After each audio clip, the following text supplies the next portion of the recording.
Lula anunciou ao lado de Dilma Rousseff uma rede de hospitais inteligentes do SUS. Nos próximos dias, o petista deve enfrentar uma baixa nos ministérios. A reportagem é de André Anelli. No primeiro evento público do ano, o presidente Lula assinou um contrato de 320 milhões de dólares com o novo Banco de Desenvolvimento, o Banco dos BRICS, comandado pela ex-presidente Dilma Rousseff, para a construção do primeiro hospital inteligente do SUS, na capital paulista. A iniciativa terá também o apoio do governo de São Paulo e deve ser referência na América Latina no uso da inteligência artificial no atendimento. Significa que a gente vai ter, no menor espaço de tempo, a gente vai ter 14 hospitais nesse país, podendo prestar esse serviço que tão bem a companheira Ludmila falou aqui. Com a ambulância preparada, a UTI preparada, o médico da UTI já receber as informações da ambulância e já preparar. O presidente Lula disse que o uso da inteligência artificial na saúde vai beneficiar a população mais pobre que tem pouco acesso à tecnologia de ponta. Nós precisamos garantir que o povo mais humilde não pode ser invisível. Ele tem que ser olhado. É para eles que a gente governa. É em função dele que nós temos que melhorar a coisa.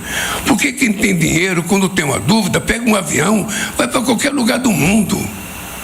Mas o pobre não tem o avião, ele tem o ônibus. Depois de nós, ele tem o SAMU. E agora ele precisa ter acesso àquilo que a inteligência pode afirmar para ele melhorar de vida. No evento, Lula aproveitou para brincar com o que chamou de demora no atendimento que recebeu quando bateu a cabeça ao cair do banheiro do Palácio da Alvorada em outubro do ano passado. Imediatamente, os médicos ficaram todos apavorados e disseram que eu tinha que ir para São Paulo urgente. E não tinha nem o avião presidencial aqui. Eu tive que esperar, nessa emergência, 3 horas no hospital e depois viajar mais 1h30 de avião. Quando eu cheguei no aeroporto, a equipe médica, dos 4 que estavam lá, tinha 2 chorando, porque eles achavam que eu poderia ter entrado em coma dentro do avião, porque pelas imagens eles acharam que era uma coisa muito grave. Então eu espero que esse anúncio que a gente está fazendo aqui, de coisa inteligente, que a gente coloque uma coisa inteligente aqui em Brasília.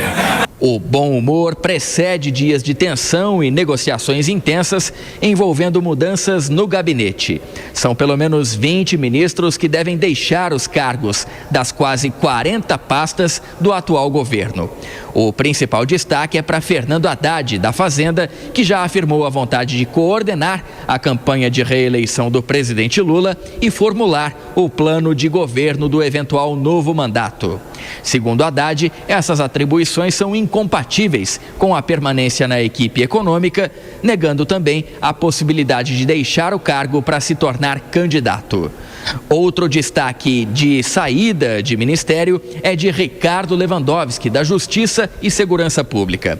O ministro já manifestou internamente a vontade de deixar a pasta e os motivos especulados são de um desgaste, principalmente com o Congresso, após as discussões envolvendo a PEC da Segurança Pública e o projeto de lei antifacção. Fora os casos de Lewandowski e de Haddad, os demais ministros vão deixar os cargos basicamente pelos mesmos motivos, em cumprimento à legislação eleitoral. Eles devem ser candidatos a cargos como senador e deputado, podendo se licenciar para retornar novamente aos ministérios no caso de uma reeleição do presidente Lula. O que o governo tenta garantir nesse momento é que as saídas dos ministros não aconteçam todas ao mesmo tempo, de forma a garantir uma continuidade administrativa. De Brasília, André Anelli. Ô Túlio, isso pode inclusive ser importante, né? Não todos saírem ao mesmo tempo, porque vai ser uma verdadeira debandada de ministros, né? Mais de 20 pastas importantes e estratégicas, como é o caso da Segurança e Justiça, né? E que vão ter mudanças aí. Com certeza, Soraya. Para o presidente Lula, seria muito importante que essas saídas acontecessem paulatinamente.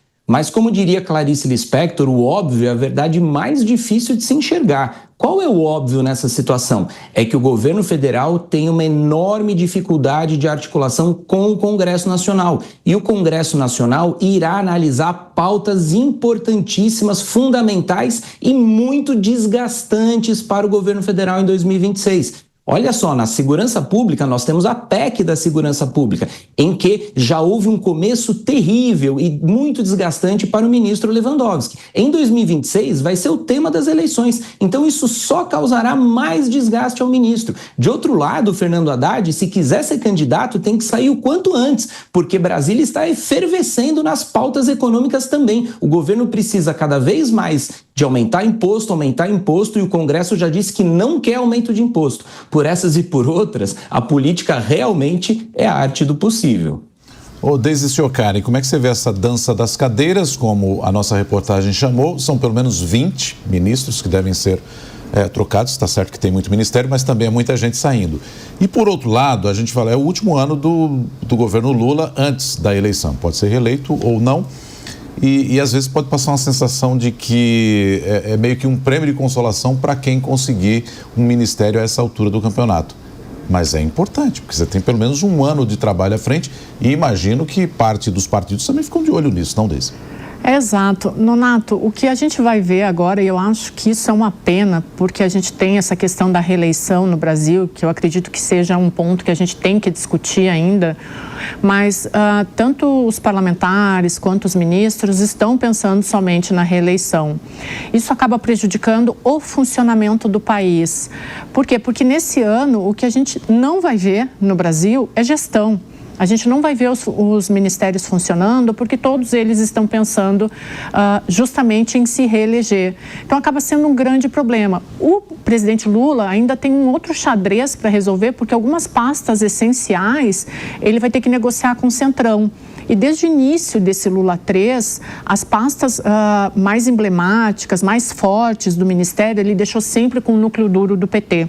Então, quando você observa essas pastas mais importantes, que são fundamentais para o funcionamento do Palácio do Planalto e do país, ele deixa com esse núcleo duro do PT. Mas como ele precisa de governabilidade, ele vai ter que negociar com o Centrão. Então, ele vai ter um xadrez político aqui muito difícil de resolver.